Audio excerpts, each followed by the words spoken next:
like this orange? Thin. Yes.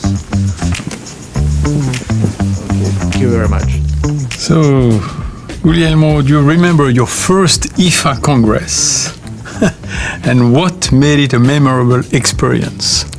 Well, of course, my what I call full Congress, full participation was in Venice. It was 1983.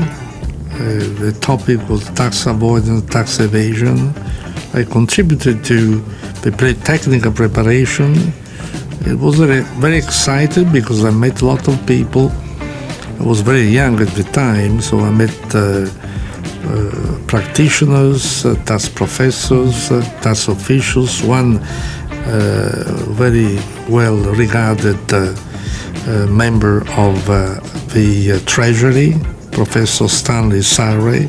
He was quite a profile at the time, and so it was very nice experience, and all of this made it a memorable event for me. Good. It's now my turn. Do you remember how and why you chose your profession? I decided to become a lawyer before knowing that I would be a tax lawyer, and there the reason was, I think, because I always liked to defend cases and argue. Then during my trainee, I did not really like the general practice, and that's when I discovered that really tax law is this place where all bodies of law meet together.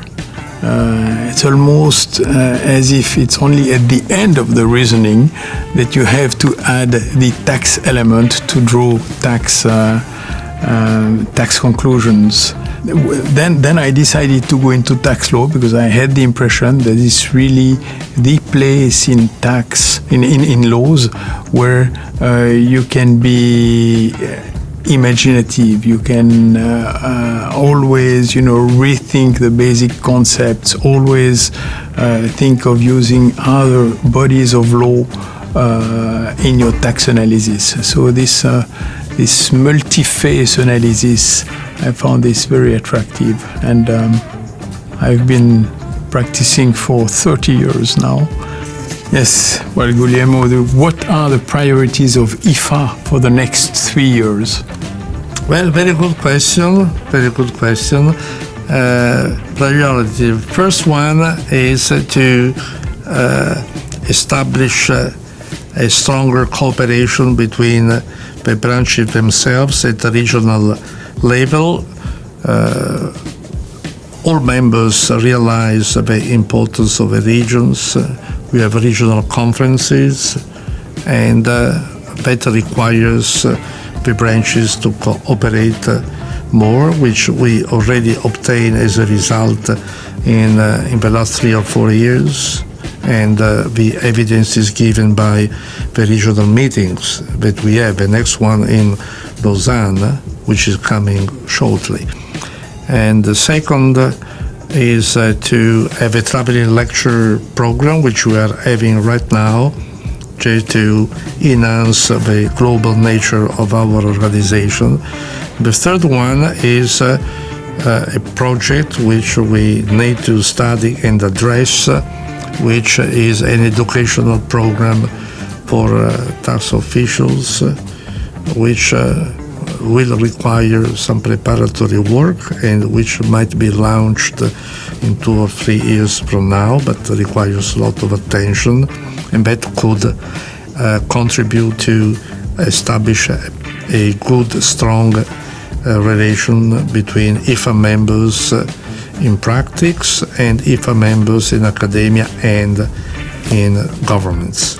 Are there any IFA scientific publications you would recommend everyone to read? I will start with the seminar series that were published long ago for a number of years, which continue to carry value. I remember one just by heart, resulting from a seminar held at the Munich Congress. I think it was year 2000, and that was on characterization of foreign reorganizations. And the result of that seminar was included in a booklet, which included all the, let's say, presentations of the speakers. And then I would make reference to something which is in the pipeline, which is the tax treaty interpretation book, which is a compilation of chapters written by experts, IFA members, from different constituencies, which basically address issues of tax treaty interpretation, where we stand, and how the future of tax treaty interpretation looks like. You did not mention the Cahier, but of course the Cahier, our landmark IFA publication, which I find always absolutely impressive. There is obviously hours and hours behind each Cahier, and very useful even long term. Okay.